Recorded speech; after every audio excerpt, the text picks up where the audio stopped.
And it's the TGIF edition of the headlines on Petals 102.3 FM, Ibadan, your radio station. My name is Tony Adeoye. To be a part of this program, you can join our platforms. This is just a quick reminder. On Telegram, it's official Maestro Petals. On WhatsApp, the number to add is 070-555-66624. You can listen to us from anywhere around the world. Our website address is www.petals1023.com, or you download the Petals FM app from your Play Store. I'm not here alone, as you know. Every Friday, I'm always here with Adebisi Ogunjimi for the TGIF edition. Good morning. Once you say TGI, say hippie. Yeah, thank God it's Friday. Tony, good morning. Thank you for having me. It's a pleasure to be back here. How's been your week so far? Great. Well, surprisingly, it's been there. We move. Yes. We've been moving by His grace. All right. I'll just take the comments on the Telegram platform before we go to the stories we have.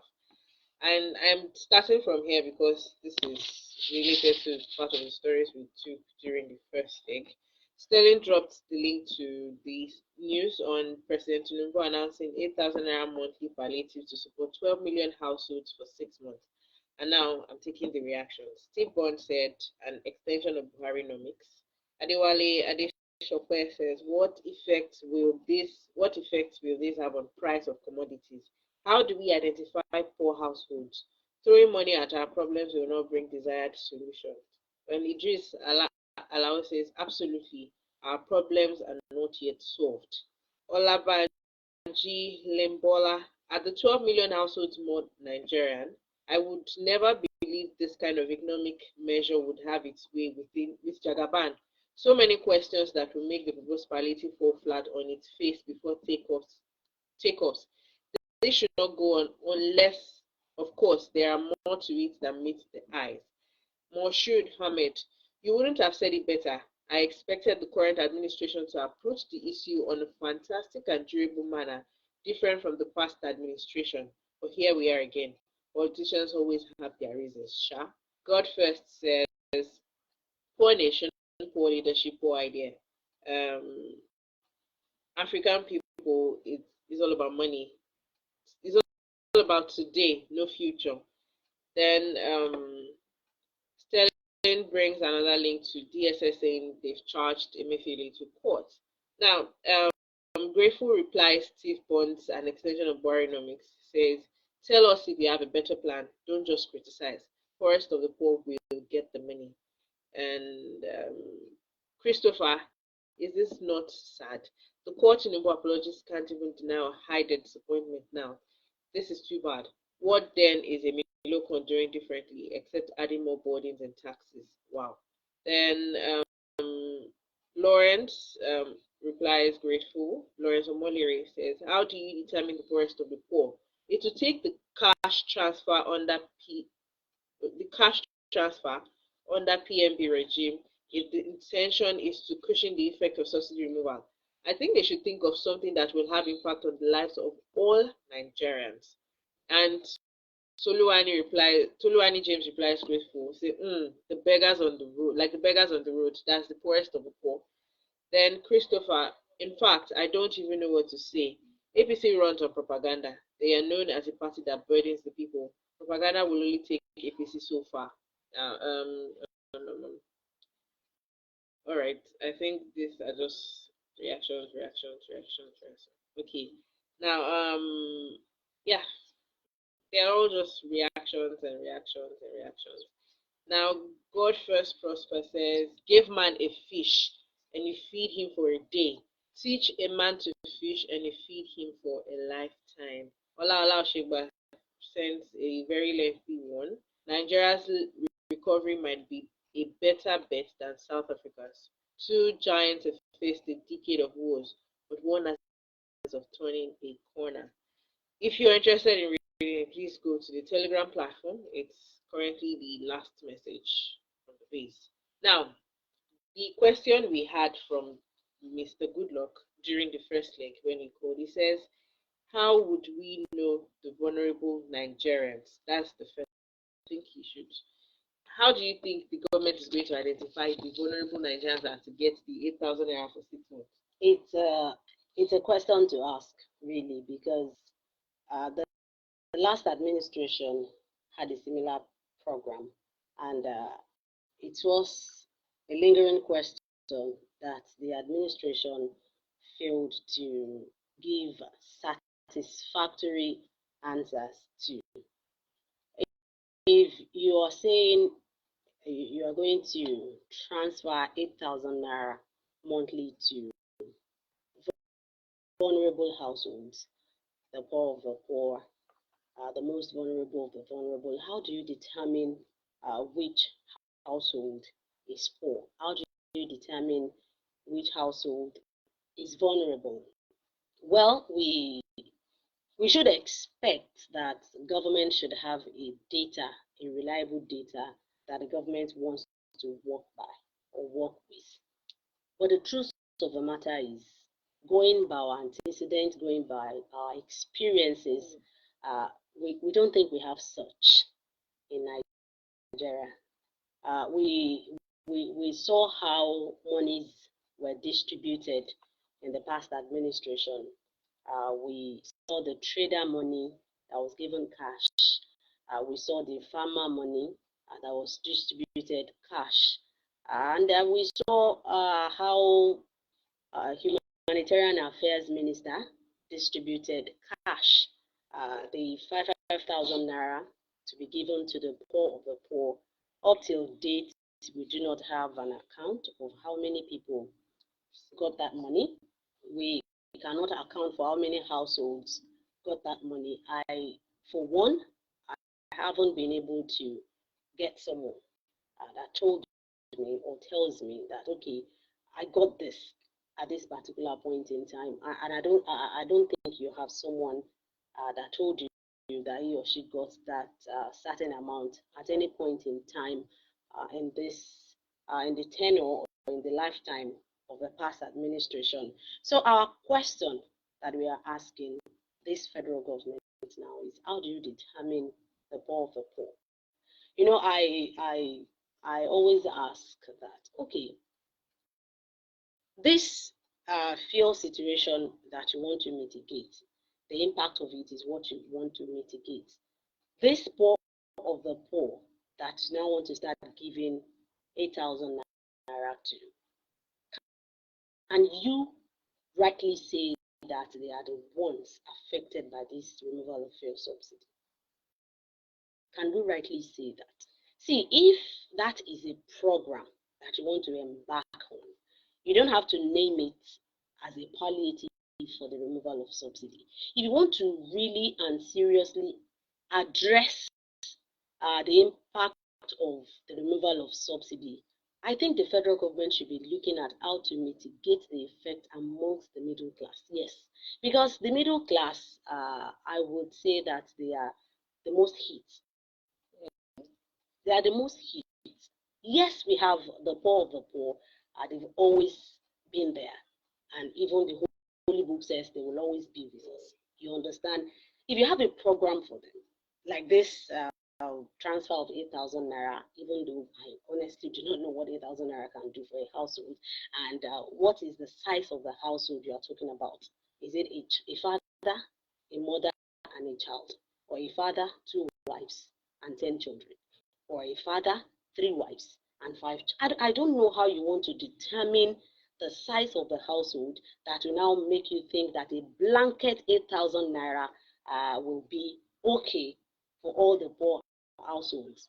That aside, see, there is a lot of things we still have to go into this. A lot of planning, a lot of thinking, a lot of organization, a lot of assurances we still have to go into this plan by the federal government. I read that transfers will be made, digital transfers will be made monthly. To whom in this family? Is it to the father? There are households that do not have fathers anymore.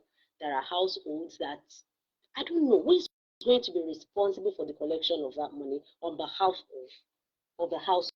Do you get? So I honestly don't know how the federal government arrived at this 8,000 naira monthly for what exactly? for groceries, for floating berries, for creamer and sweetener, or what exactly are we buying with this? How much is Gary in the market? Groceries. A house, Tony, is Gary. A household of five monthly, you think 8,000 naira will buy them what exactly in a month, even in a week? Okay, now let's say that the poor do not have a car in that household, so they will take transport and they have to pay for the transport. How do you think 8,000 naira is going to solve that problem for them in a month? Even in a week, do you know how much people spend on transportation?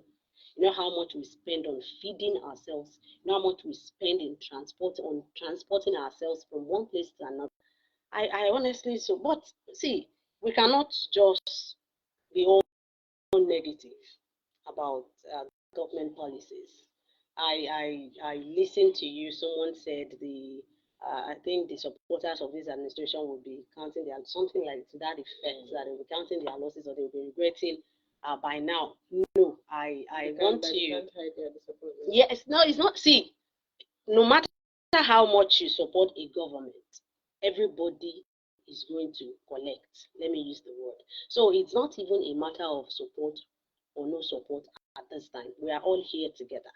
So we are going to continue to criticize the government day in, day out. As they come up with policies, we criticize them, we applaud them. So it's not a matter of anyone. So if you supported the government coming in, were you not affected by the removal of subsidies? Were you not affected? So it's not a matter of support. You could be APC, you could be PDP, you could be LP. Suffering has no coloration.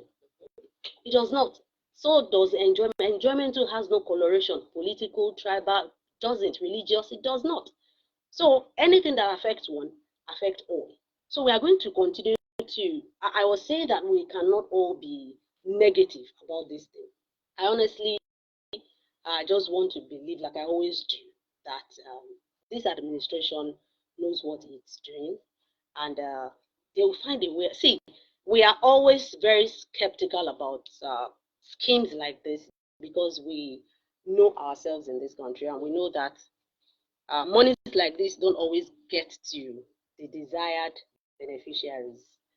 They are just for probably the sharers and their proxies to corner it. And I don't know what language Kolobi is right now, but we say it in local parlance. They just, for some people to Kolobi, to corner themselves and to just keep to themselves. But honestly, I want to believe that this is one thing this administration should strive to do differently. They should ensure that people get this money and there is an account, there is a data of how people are getting this money. See, Tony, it is one thing for people to get the money, is another thing for the people to say, okay, it's not enough. So the worst will be for them not to even get. See, you said you were going to give everyone, every poor people, 5,000 naira. It was poor that we did not get it. Nobody that we knew get it or got it. So that is the worst case scenario. Now, let us have people that would get it. Let us have households that will come out to say, okay, I got this amount. I've been getting this amount. They said they are going to have it for 6 months. 48,000. Yes, that's 8,000 times 6. That will be 48,000 naira. I honestly, that money is too small. Tony is honestly too small, and it goes to show how impoverished Nigerians are. It goes to show how impoverished we have become in this country and how our government sees us down there. Okay, what can 8,000 naira do for them? If they feel if they feel we are all Nigerians, as Nigerians, we should be almost on the same level. Do you get my point? In treatment. So if they feel that, okay, what they should ask themselves, they should ask their aides, what can you do? What do you do with 8,000 naira? 8,000 naira Tony cannot even buy them credit cards, cannot even buy them call cards. You do data 3-5. He cannot even buy their call cards for a week. Even people like us, we know how much we spend on data. Weekly, because you don't even know which one is monthly, you don't know which one is weekly now. You subscribe, like you buy data like every day. So we know how much we spend on data. So if anyone comes to me now, gives me 8,000 naira, if it's a gift, I'll just say thank you, because it's a gift and I've been taught to appreciate gifts. You understand? So at least you take it and say thank you. But what exactly can 8,000 naira do for me? What can 8,000 naira do for me now? I buy fuel. If you buy fuel out of 8,000 naira, how much fuel are you going to buy out of 8,000 naira? Yes, it's gone. It is gone. That's how much fuel is that? That's 16. What am I saying? Yes. Don't know mathematics. Even I can't get it quickly now. So 500 naira per liter. 1,600 is what? What are you calculating? I said how many liters can it get you? How much is fuel? 500 naira. Okay. So it's 8,000 divided by 500. 16 liters. 16 liters is what it will get you. So it's really too meager. I don't want to use the word ridiculous, because honestly, it's a lot to some people. It's a lot. So you can't begin to measure other people's lives by your standards. But honestly, it's not much. But the best of it will be if these people get it. Let's have an account. Let's have a data of how many people you've been able to give this money to. And I think we will honestly appreciate it if we saw that people got this money. And I'm sure that reviews will be made, because everybody must get something. Everybody, as you are planning for the poor of the poor, you should get it up the ladder. We all are suffering from the removal of subsidy. Everybody is affected. So let us know how you want to mitigate the effect on everyone, not just the poor of the poor. Everybody needs it. So let's see how you want to go about it. Now, you mentioned the trader money and all of that, and Mr. Goodluck also asked the question that is the same thing that I don't know. I don't exactly know what happened to trader money, because I can't really explain what trader money is. I don't know what it is. I don't know those who benefited from it. I only hear it, and I think I heard it very well from the speech former President Buhari made during the NSAS protest. You remember he made a speech around that period, and he mentioned trader money. I just kept on hearing trader money, trader money. I don't exactly know what trader money is. I don't know who benefited. I don't know the traders that benefited. Now he asked that the same thing that whatever happened to trader money, is it going to happen to this 8,000 naira? It's the same question everyone is asking. Okay, I think trader money was distributed by the former vice president was in charge of it. At least as far as I know, they came to Bodija market here and they were distributing money physical cash. Yes, they gave out 10,000 naira. I think it was 10,000 naira each to traders that should collect it. You understand? No, just for it's trader money to help their businesses. That was what it was meant for. But the problem we have, it's not that people didn't collect. People collected. But you know, when you don't have an account for something, then you are going to just be able to throw any figure. You are going to be able to just brand any figure. Okay, if I give I give you 1 million naira as your allocation for a month. Okay, Tony, this is your monthly allocation. Spend it. Or you know who you should spend it to, or what you should spend it on. What should I expect at the end of the month? Is for you to give me a detailed account of how you spent that money. Then I should be able to verify that, okay, this went for diesel, this went for this went for this.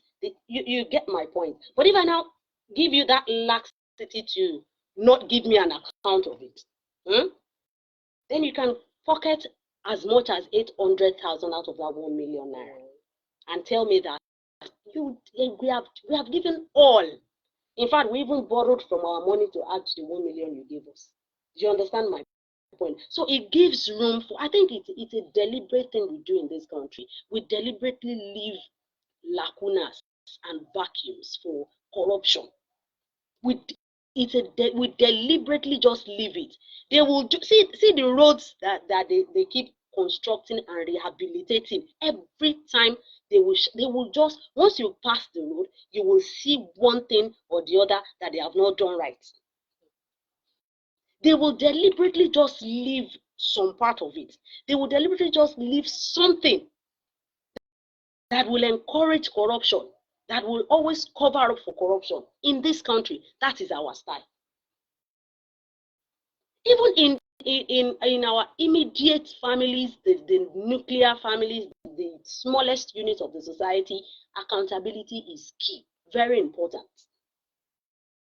You can't just throw money at every problem. You can't just throw money at every issue without asking for it to be accounted for. That is what we do in this country. And that is why we are where we are. That is why we are here today, always asking. No one is ready to answer. I just hope that this administration will do it better and differently by coming up with a detailed account, a data of beneficiaries of this money and how they collected. And these people should be traceable. They should be traceable. We should be able to know. Because, see, Tony, if they start giving money to the poor of the poor, there is no how you will not know one or two people that are beneficiaries. Let me tell you, I can even say there is no how someone from your family will not be a part of it. Yeah. Maybe someone in the village, maybe someone in the hometown. If they begin to do it correctly, you will get a name one day that you will know that, okay, this woman got, Mama Lagbaja got, she told us that she got the alert, or Baba Lagbaja got, and they called us and they said they got the alert. So if we do it correctly and differently, then these questions will not be rearing their heads again. We will only be thinking of how to now make it better, maybe increase the amount in the subsequent allocations. Now, another question. I have a lot of questions, but I'm just going to try and limit it so we can take other stories. With the speculations on whether this is going to be enough or how much this is going to cover, I know it might sound like we're being entitled, of which I think we're allowed to be entitled to a better lifestyle and basic amenities from It's government. Our right. Good. Now, cushion, I know, is to make your couch comfortable, right? Now, if you're giving us something to cushion the effect of the subsidy, the effect of the removal of the subsidy, 8,000 naira. Yeah, maybe we're not to get something as much as our salaries, but 8,000 naira is definitely not it.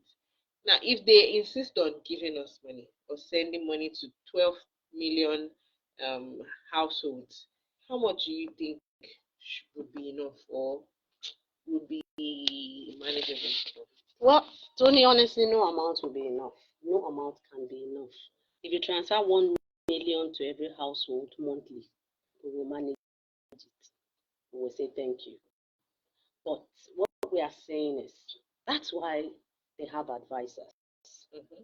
We are not to be advising them. We will tell them what we want, what we think can be okay for us. It is now their responsibility to go back. That's why they have fake meetings. So it's now their responsibility to now organize themselves, advise the president, come up with ideas, jostle these ideas together, juggle them, weigh them, sieve them, and come up with something tangible, something that would pay both sides. See, I like to talk about compromise. You can't be there and insist that I come meet you. I can't be here. If we are talking about peace, you have to meet in the middle. Yes, I can't be here and be rigid and say, no, that's why you should meet. Let your advisors advise you. They are coming from the people. We have National Assembly members that claim to be representing us. They know the kind of people they left in their constituencies. They know the kind of people that they went to beg to vote for them. They know the kind of areas. They know the kind of communities that they went to soliciting for votes. They know the amenities that they want. They know the amenities that they lack. Do you understand me, Tony? They should be able to come up with something. Okay, let's see. I think, and it's not going to be bad if they do it in levels. Maybe that's where they are still going to. It won't be bad if they do it in levels, categories by categories.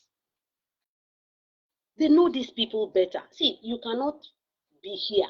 We cannot be here and claim to have more information than the president of the Federal Republic of Nigeria. He has every information at his best. He has it. And he has all the machineries and mechanisms to gather every information he wants to gather. You understand me? So they should work at it.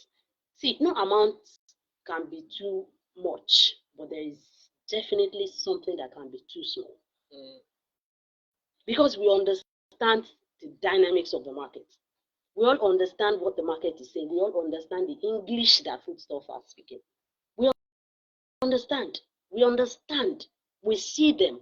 Yes, you may not see them, but you should have people. I can't remember. I've forgotten I think it was a monarch that was advising the president not to go with the information he gets from people, that he should get by himself. I can't readily recall how he put it now. That the president should find a way to get this information by himself. He should know what people are going through. He should not rely on the hangers on. He should not rely on the information people around him give him. They are going to make him feel good, too good. They are not going to be telling him the truth. Because if they are going to be telling him the truth, he will get the right information. But I doubt if they always tell them the truth. I doubt it. I doubt it, because if people were telling the former president Muhammadu Buhari the truth, the president would not be telling us in his addresses that he had done, in fact, he had outdone past administrations. Honestly, because I don't know what they tell them. I don't know what they see. The president said that, former president Buhari said this several times. He didn't know that the situation was this bad. No, he said he didn't even know that things were this bad. Yes. He said he didn't know. I think that was when they also went on strike or something. He said he didn't know that things were this bad. They really do not know. And we, the people, rely on those that we call our representatives to let them know. And the ministers that they are going to be picking from amongst us to let them know. That's why I'm not comfortable with these names that I'm just hearing around these ministerial appointments. I don't like the fact that we are just going to be recycling people that we have been clothing and feeding. We have been subsidizing their lives for like, some of them we have been feeding them for the government has been feeding them for the past 16, 14, 8 years. So they honestly, they don't understand again what it means to be poor. They don't know. See, some of them they can't even believe that you can go a day not knowing what you want to eat. They find it very hard to believe. They will tell you you can't raise you're a man, you can't raise 5 million. Casually. Yes, they are like, what are you doing? You are a man, you can't, you are a father, you are a mother, you said you are working. How much have you saved? You should be able to raise 5 million. Yes, they can't believe that you can't raise it. Because Nigerians we have taken care of them for the past 16, 14, 12, 8 years of their lives. They have become so comfortable, they have forgotten what it is to be uncomfortable. Now, you mentioned that you should have people who go around to find out what's happening and properly inform him. And now the last comment on the Telegram platform was, and also I think Mr. Diadejon said it when he called, that You give a man fish, you feed him for a day, but teach him to fish, you feed him for life. This money, no matter the amount of money they give us, like you earlier said, it will not be enough, or it's not going to be too much. What measures do you think should be put in place instead of this money? Because yes, if they said they'll be sending it to accounts, so there's this hope, this say 70% hope that there will be no hoarding. Let me just say that I have hope, but still, there's a possibility of hoarding. We had the case of the warehouses that was found in 2020. What measures do you think should be put in place? We are see measures. I honestly don't. Personally, I've asked this question too. That what should we expect? Are we to expect material palliatives? How do we distribute such? We saw what happened with the coronavirus palliatives. We saw what they did with the bags of rice. We saw what they did with noodles. We saw what they did with those. You understand? So we have lost trust. We have lost credibility in this country. We really don't trust them. So we don't even know. See, there is a way they go about it in other countries. It's social safety net. That's what it's called. How do they do it? They are the ones, they travel. They go there. They like going there every time. They like going there. They come here to make money. They go there to spend it. They like going there. So they should find out how things are done there. They should find out how their government ensures that people get what is due them. They can do transfers. I have an account number. I have a BVN. I have NIN. You have asked me to get all these things. I have done it. I have it. So I am not untraceable in this country. I am very, very traceable. If you type my BVN out anywhere, my passport will pop up. My details will pop up. So what are you waiting for? My account number will pop up. So what is stopping you from doing the transfer? Then those who don't have it, that's why I said, let's have it in categories. Let's have it in levels. You cannot just come with a blanket measure for everyone, because we are not all the same. There are villagers that do not have a bank account. There are villagers that do not have BVN, even up till this morning. There are people who do not have NIN yet. So how do you get to those people? You know how to get to them when you want their votes. You know how you get them when you want to beg them, when you want to go and start doing balls that will not work again after election. When you want to go and start patching their bridges and their roads for them, just so that they can vote for you. You know how to get to their roads were not bad for you to get to. You know how to get there. You got their leaders. You know how to do organization. You know how to get community leaders. You know how to get youth leaders. Only they do these things. They share money. They know how to get their leaders word by word. So why can't we get it? I honestly do not understand. If you want to go the way of cash, like the trader money, the farmer money that we could not account for, let's do it. But what we are asking for this time is let us account for it. There are people that you cannot transfer to. Let's not lie to ourselves. And Tony, what are we even saying? It is government. What can the government not do? You can still even see, people can go to banks. You can generate tokens for people. You can generate something for people to take to the bank, and they will get money. If the government wants to do it, there is nothing that is impossible with government. It's all about policies. It's just for them to formulate that policy, get that thing in place, get probably the CBN or deposit banks or microfinance banks, whatever they choose to use, just generate something for people, then ensure that they don't get it twice, get it done. From print, there's a way we do it that we don't vote, you can't vote twice. There's a way you do it that your NIN is peculiar to you alone. There's a way we do it that your BVN is peculiar to you alone. So they can generate anything for people that do not have BVN and NIN, just for them to get a name for it. Get a name for it. That's what they will be using monthly to get whatever allowance you want to be giving them. It's not hard, Tony.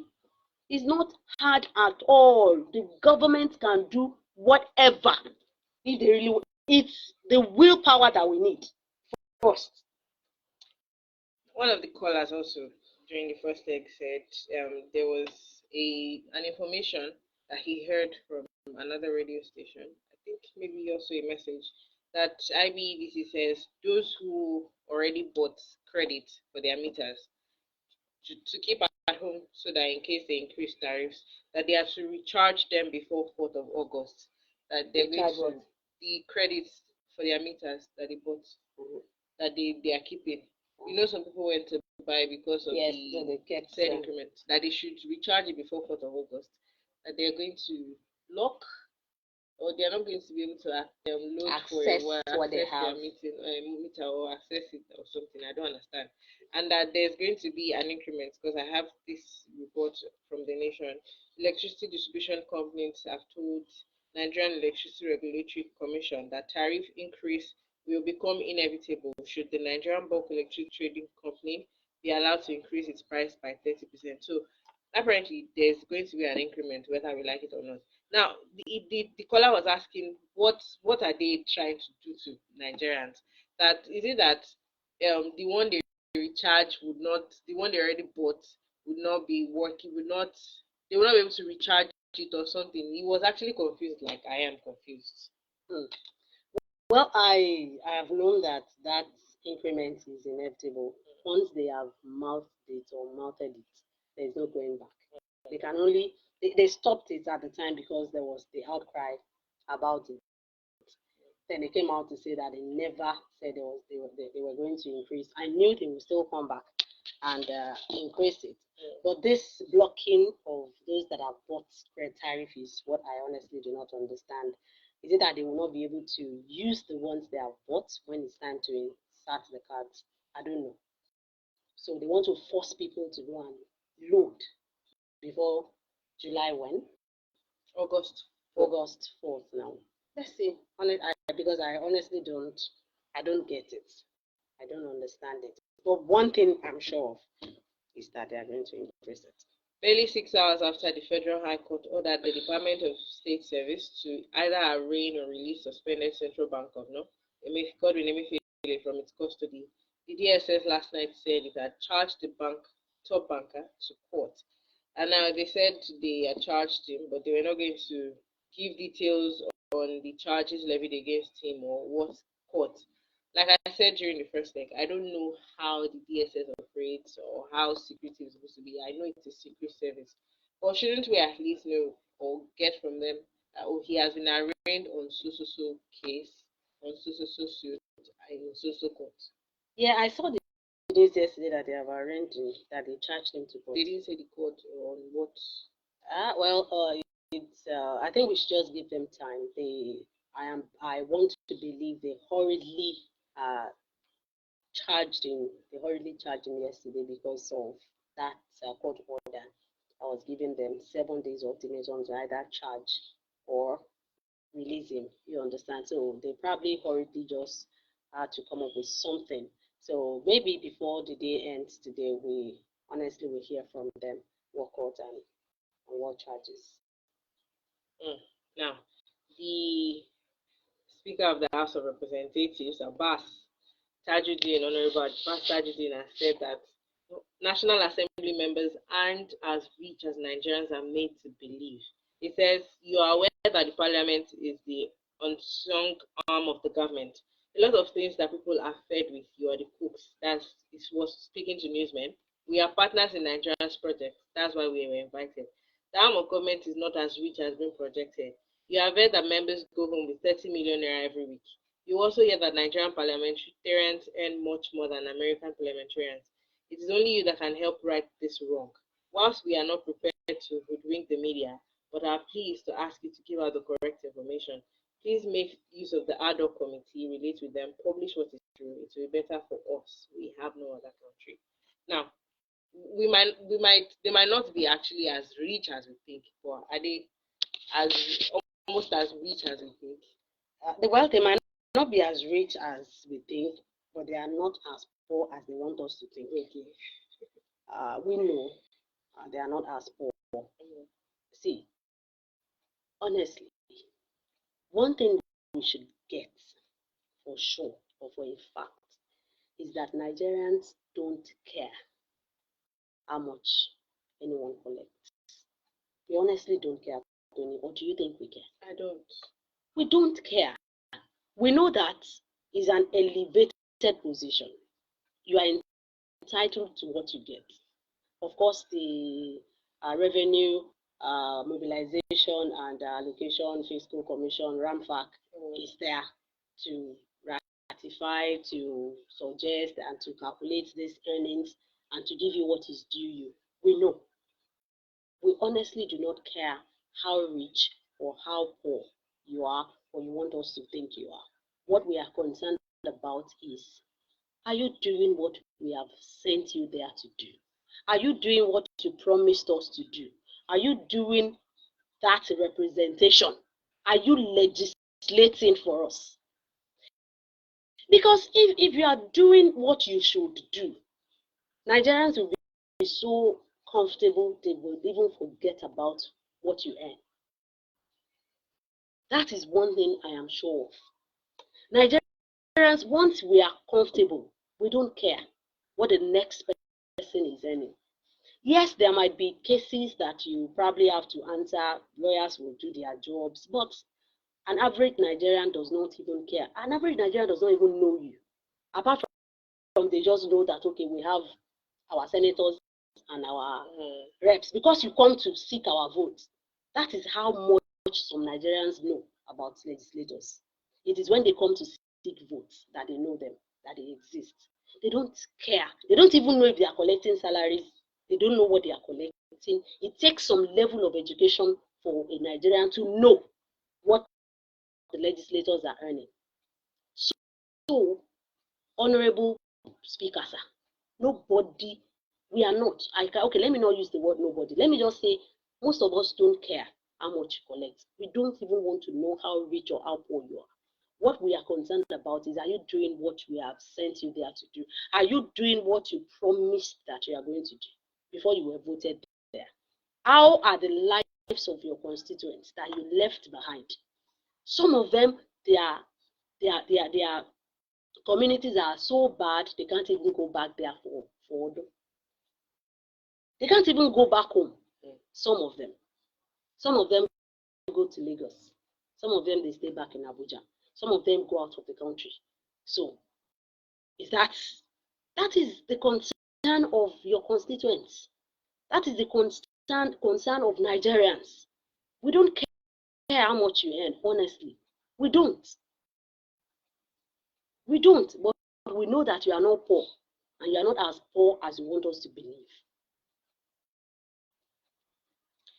The paramount ruler of Igbo land is Imperial Majesty Oba Abdulrasheed Adewale Akombi has called on President Muhammadu Buhari Bola Ahmed Tinubu to consider the establishment of the Federal Ministry of Chieftaincy Affairs. Oba Akombi said involving traditional rulers in governance through a separate ministry and constitution empowerment will address many challenges, most especially the insecurity. He described the place of traditional rulers in democratic setting as sacrosanct to achieving quality dividends delivery. Now, we are still having to sort the issue of the chieftaincy law in Oyo State, and there's a case in court right now with the 10 new beaded crowned obas. Now, what do you think about this Ministry of Chieftaincy Affairs? Is this going to be making the government have more say in traditional affairs?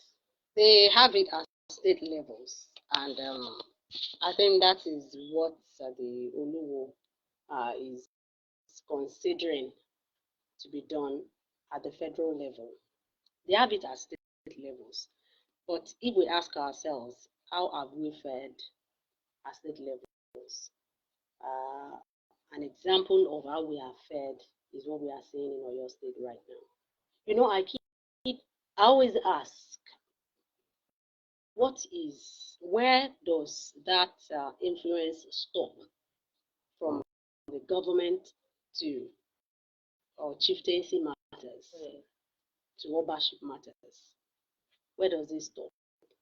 But because now we have ministry for it, we have a commissioner for it, and the commissioner answers to the governor. The governor is inadvertently a part of that process. You get my point? Either is interested in it or not. Because there's a ministry for it, he has to be a part of it. Because the commissioner there will report to him. See, personally, I honestly do not agree with too much involvement. Maybe, I don't know if too much is the right word to use, but I honestly believe that there should be a demarcation between governance and tradition or traditional leadership in a state. So this idea of the Federal Ministry of Chieftaincy Matters, there is a place, there is a way that the government meets. I think there is Council of Obas. There is a Council of Obas. Yes, there is a Council of Obas. There is. Nationally. Yeah, I think I should believe that there is. There is a Council of Obas. So I think they should work with that. They should work with that, honestly. I don't subscribe to the Ministry of the Federal Ministry of Chieftaincy Matters. What would they be doing? Then they are going to have more government involvement, interference. And there will be issues. Look at what happened between Ganduje and the Emir of Kano. Look at it. It didn't look well. It wasn't a good scenario. It wasn't. But it happened. The governor removed the emir. So what are we talking about? Look at the situation in Oyo State right now. We are going back and forth on the same issue. We are going back and forth. I honestly do not subscribe to it. I don't. Now, I talked on this during the first leg. The seat at home in the southeast, and the reason Simon Ekpa is giving for the seat at home, and then there's this report that leaders in the southeast are planning to go to from Ifeanyi Uba says that southeast leaders are to meet with the president on the release of Nnamdi Kanu, and I was saying that ensuring people sit at home from going out to fend for themselves, especially with the way things are right now, is there a way it's contributing positively to the release of Nnamdi Kanu? I don't know if they are increasing his chances or they are just spoiling his chances, honestly. Because now you are pitching the government against you, and by extension against your leader that you claim to be fighting for. That is what we have. The IGP yesterday declared that they should go into all IPOB enclaves and make sure to flush them out. That is what is going to happen, because you cannot continue to enforce a sit at home in a place and the government will be looking at you. Because it's not like the people, it looks to me like people are obeying it out of fear. Yes, according to one of the reports, Governor Hope said that they are just obeying. People are obeying it because they just want to be safe. So it's not like they are obeying. They are keeping away from you, from trouble. So they are not obeying the sit at home. So it looks like you are just enforcing it on the people. It looks like you are just locking people at home, and the one person that is given such instruction is out of his country, enjoying himself. He's not under any sit at home. He's not under any lockdown. He's enjoying himself. He's working. He's earning his pay every day. But people that have one stall, one shop somewhere to go and make their daily 2K, you are stopping them. You are stopping them from going out. So you are just going. They are reducing or spoiling the chances of negotiation. I've said it on this program that the federal government can honestly look into it. Yes, the court has said he was discharged, but then Attorney General said he wasn't acquitted, whatever that means. But the federal government knows better, can go into it and work around it. They can work around releasing him, honestly, if they want to release him. I would not know if it's going to be dangerous to release him. I don't know. But the federal government can work around it and see what conditions they will release him, if at all they want to release him. But the way this group is going, they probably will just leave him there and face this group again. Because the government cannot just sit back and watch you harass people on daily basis, all in the name of enforcing a sit at home that someone outside of the country is controlling or commanding or ordering. So it's not good for them. It's not good for him. It's not good for Nnamdi Kanu. It's not, and I don't know if he has the power to even ask them to stop it.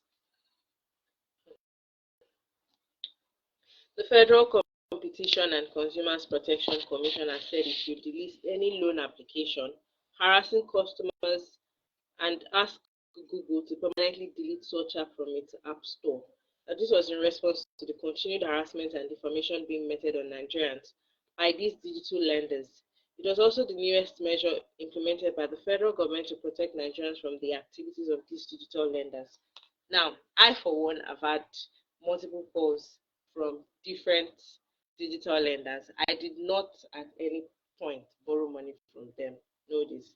They are calling on behalf of either someone who they found my number on their contact list.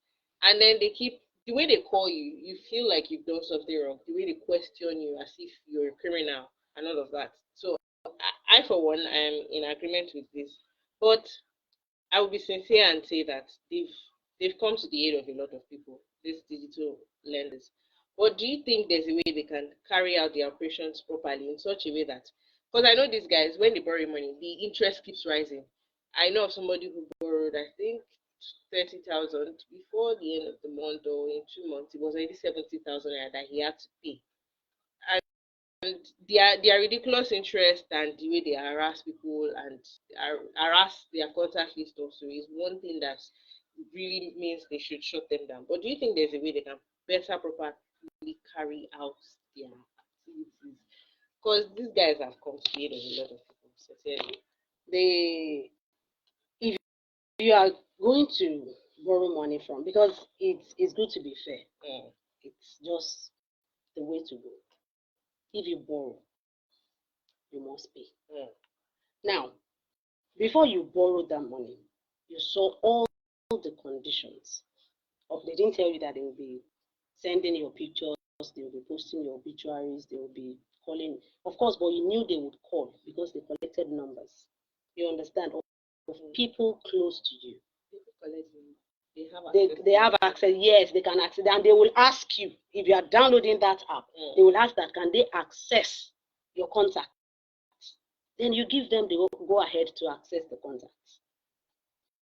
You give them all the go aheads that they need before they give you your money. They tell you the interest accruable. You agree. You borrow the money. Tony, they have solved your problem.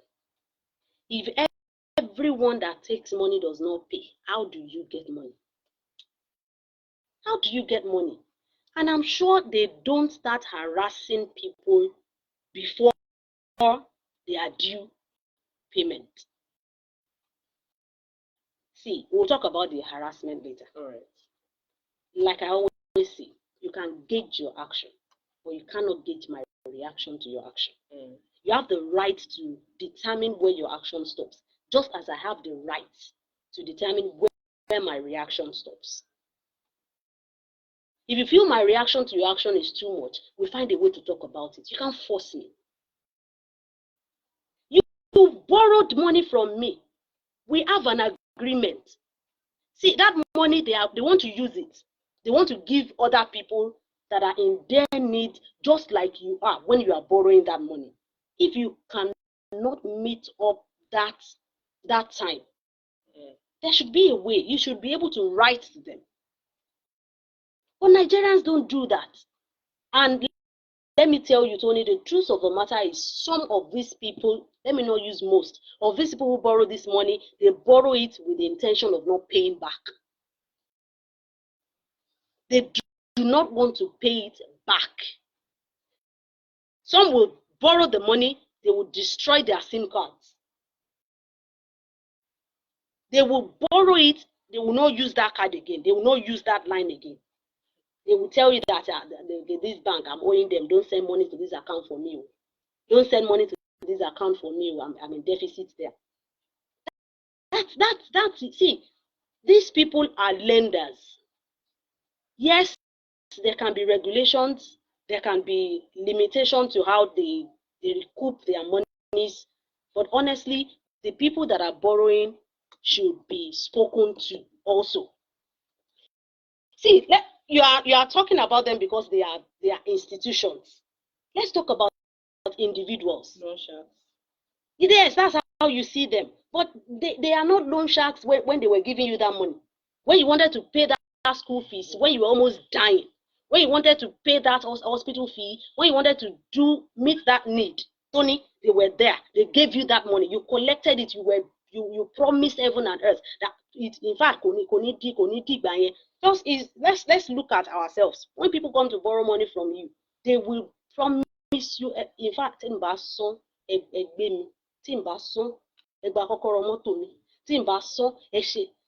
so when it's now time for them to pay, they now want to be the one also to determine how you should collect your money. Ìgbà yẹn ló máa gbọ́ owó lè mọ́ lára, ó ṣòro jẹ lówó, ó ṣòro jẹ lówó, ojú ẹ̀. It's us. That's what we do. So these people, I honestly don't have anything against how they collect their money. If the federal government sees that they are probably flouting some laws, they are breaking some laws, then they can wade in and regulate how, because that is how, see, that's the only thing that works for some Nigerians. Some Nigerians, it is when they start calling people that they feel, on disgrace, Misha, that's when they will pay. Is when some people start calling them, hello, you did you borrow money from these people? That's when they will know that they should quickly go and pay back because they have some dignity that they think they now want to protect. I've gotten calls too. I've gotten messages. They just say, this person is owing so amount. Is in his interest. You better tell him. So I don't even get back to the person. I don't even, because it's not my business. Did I stand as surety for the person? Did I sign for the person? You saw my contact on his contact list. So when you know how to borrow, you should know how to collect. If you know how to collect your money back, that's my belief. So you can't tell me that what they are doing is wrong. I will not say it's wrong. But if they are breaking any law, the government should do something about it. They should find a way to stop them. But people that borrow must pay. The police in Rivers State yesterday said operatives attached to the Commissioner of Police monitoring unit. Okay, they arrested a man alongside 6 others for selling his 3 children for 1.5 million naira. He was said to have sold his 5-year-old child, 2-year-old, and a deal for 700,000 naira, 500,000 naira, and 350,000 naira respectively. The suspect, in an interview with newsmen, blamed the economic hardship for his action, saying he was unable to take care of his children. Now, this is it. The stints are hard. It is. very hard for a lot of people to even get 1,100 or 010. Yes. But selling your children for as low as 1.5 million naira.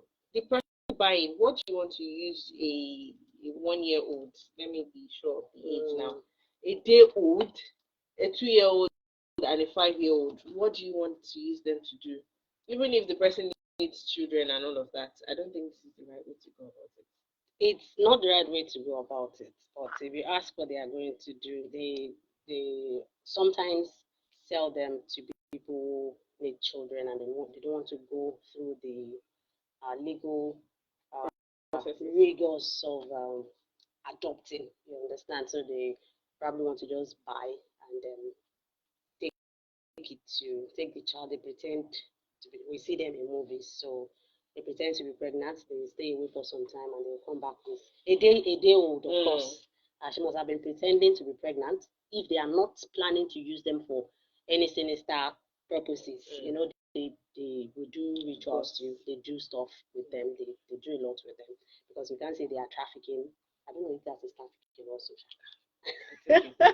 I don't know if it's trafficking, but they buy them. Those who are buying babies, I think they buy them for to be sold.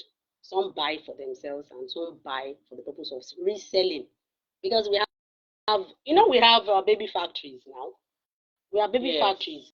So what do they do there? They keep young girls, either pregnant young girls or single young girls that they kidnap. They keep them there and they get them pregnant.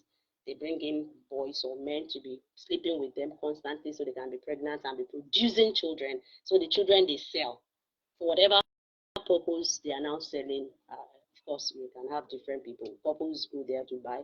Then some people will buy for whatever reasons they want to buy for, and some will buy for the purpose of raising kids. You understand? So it's not a good thing to do, and no amount is enough.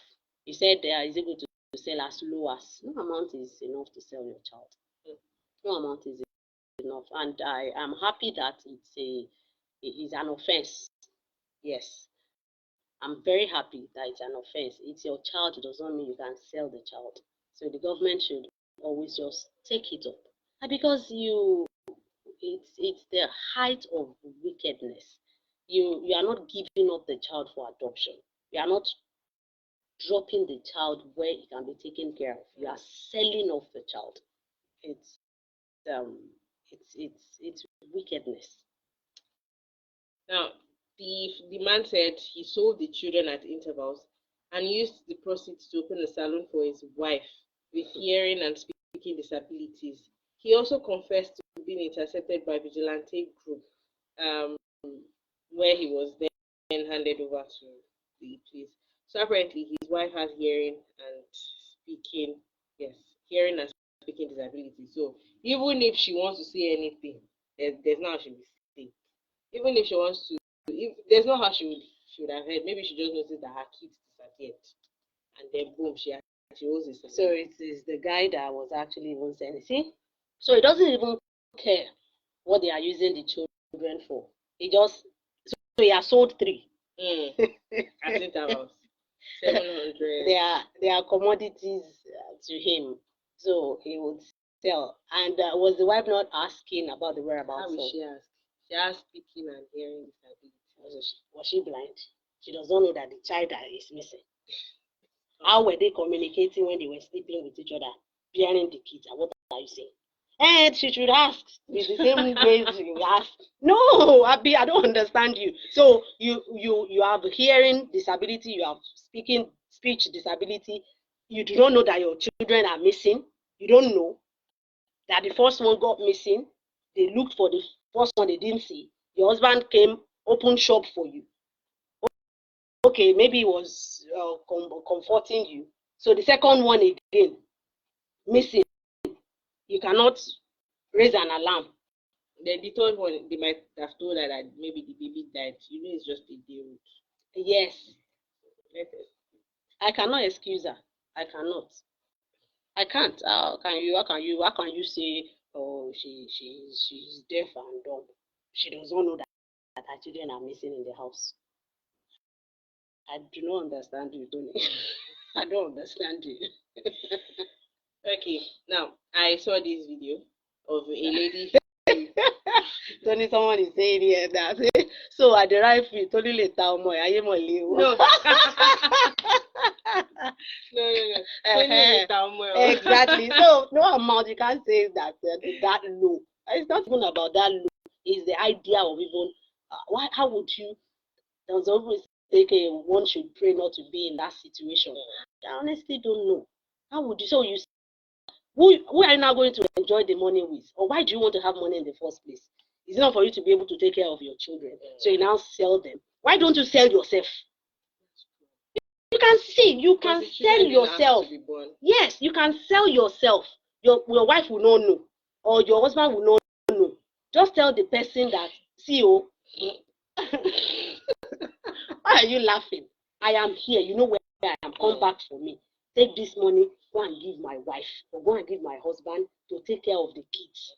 Take me, buy me, Connect me.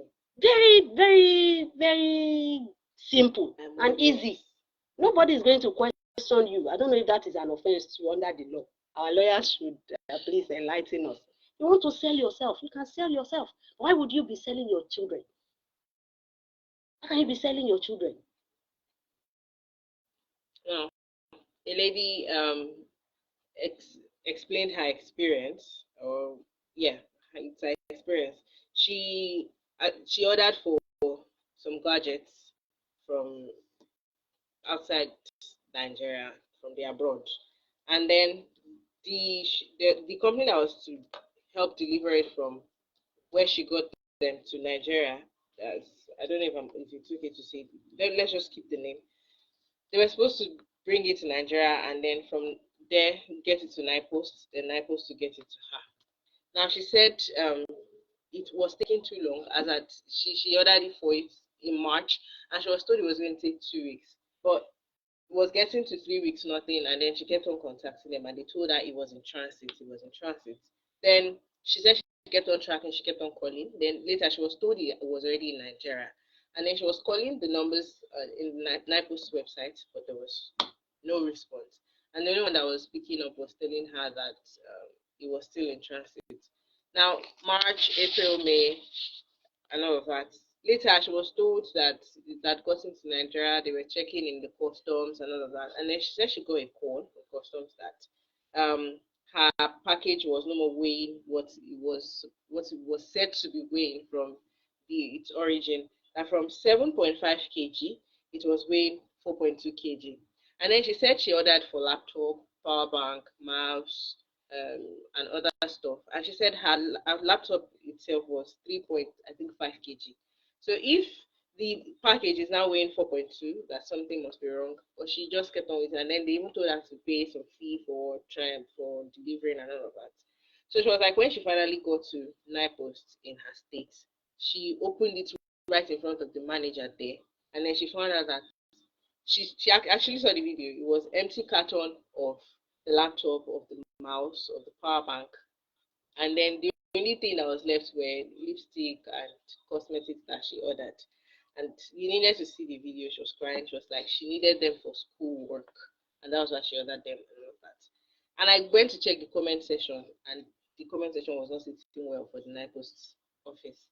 There were different things. People said the same thing that happened to them before, and that it was in norms and all of that. And this is not speaking well for our country. This is where a lot of trust are broken, and it doesn't make sense. What do you think can be done to avoid things like this? There is nothing else that should be done other than getting people accountable.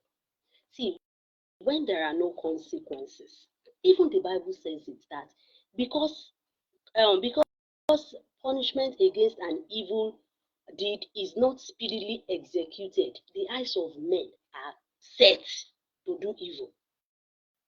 If you don't punish offenders, people will see it as a way of life. They want to do it. They will continue to do it. So, for crying out loud, I saw the video you showed me yesterday. And this person that took the laptop away from that package left the the the person left the pack of the laptop there, left the pack of the power bank there, left the pack of the mouse there, left the pack of her AirPod in the package. So what sense does that even? The person cannot even steal and steal professionally. Because I don't know. When we were young, when you take meat from the pot, you will use the side that you have eaten To cover it up. You will use steel to cover it so that they will not quickly see it. When you pick eyes of fish, turn the other. Yes. But you now take the meat. I hope kids are not listening. You now leave they do it. That thing is inborn. Nobody teaches you. You understand? Now you removed the laptop. You removed the mouse. You removed our power bank. You removed our AirPod, but you left their packs there intact. Which only mean, okay, can people pack just the pack for you? Can they pack just the cartons? And if they had packed just the cartons, will it be weighing what they reported at the origin, or what is it called, at the source now? Will it weigh that? And when they delivered to NIPOST, it was the same weight that NIPOST said it collected, wasn't it? So you collected 2 from somewhere, and now you want to deliver 2, you are not delivering 1. It's from you. The fault, the discrepancy, whatever we want to use there, is from you. The irregularity is from NIPOST. And there should be an officer in charge at that particular point in time. See, Yorubas will say, Tori omo le daran, lo se lorúkọ. So that if you go and misbehave, that's why you have a name. You are Tony, I am BC. Anybody hearing us now will tell you, Tony said this, BC said this, at every point in time. Except when they want to say, okay, our voices look alike. But if they listen carefully, they will say, okay, this is BC talking, Tony said this. That's why we have our names. There is an officer in charge of that package. There is a manager on duty on the day. So these people should be called. They should be called out. They should be questioned. If you question them very well, Tony, they will tell you where that thing got, at what point that thing got missing. Did it fall off? Was our package sealed? Was it sealed when she received it? Because I do not know. Okay, honestly, I don't know how it operates really. Do they open packages? Should they open packages? If you know, please, I really want an answer to it. If I courier something to someone, should the company that wants to help me deliver it open it and repack it? Is that normal practice? And if they open it, probably they have to do due diligence. They open it, then they should register what they meet there. Then they should register what they repack. And they should register what they are sending to me and cross it to tally with whatever it is that they received. This is simple logic. It's simple logic. So she should get justice. We can't let it go because a lot of people said it has happened to them. So if it continues to happen, one day they will take a whole person. They will even take the sender and the receiver. Well, I just hope she gets her stuff though, because she was really crying and saying she had to hustle and all that. Now, even if who does not have to hustle to order, you ordered laptop, AirPod, power bank. She ordered it because she wanted to buy original. She must have saved up to buy this, to send for these things. You now left lipsticks for her. a tweet said a policeman stopped me, slapped me because I tinted my hair. And I explained to him that I am a barber. I never knew tinting my hair is now a crime. Nigeria will not, whatever. And now, Olumuyiwa Adejobi, the first spokesperson, replied the tweet saying, "It is not a crime to tint your hair. It only looks strange to our culture, but not a crime at all. You can take it up against him if you wish so." So it looks strange to our culture, like he said. So when something looks strange to you, does it warrant you slapping the stranger? It's a policeman. Maybe it was a policeman that slapped. Is it new to us? I'm just I'm just trying to be innocent. Don't be innocent. You cannot pretend to be innocent. It's what they do. It is. See, I always say that we have fine policemen that will respect you just as you respect them. That will talk to you respectfully. I still saw one at Bodija a few days ago. We were talking. I just got talking. They stopped us and we just got talking about media and all that. I asked him, our new CP has he resumed, and he was just no, he's settling down. I said that because we have not met him, and we spoke, we smiled, we greeted, and we moved. So it's not all of them. It's not all of them that they are just the bad eggs that we always have. And just like CSP Muiwa Adejobi has said that he should take it up. Tinting your hair is not an offense. So why should he slap? That is what is it? Violation. Oppression. It's whatever you want to call it. It's oppression. It's harassment. It's violation of human rights. Why would you just slap somebody? You want to cause bodily harm.